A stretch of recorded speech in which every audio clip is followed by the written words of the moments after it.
നീ കണ്ടോ ഞാനിപ്പോ എന്താ ചെയ്യാൻ പോകുന്നില്ല. നിങ്ങൾക്കിപ്പോ ഒഴിവ് സമയമുണ്ടോ? ക്ഷമിക്കണം, ഞാനിത് കുറച്ച് പരിപാടികൾ പ്ലാൻ ചെയ്തിട്ടുണ്ട്. എന്നെ കുറച്ച് സ്ഥലത്തേക്ക് ക്ഷണിച്ചിട്ടുണ്ട്.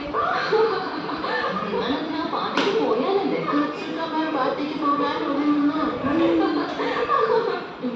എന്താ മെസ്സേജ് വന്നിരിക്കുന്നത്?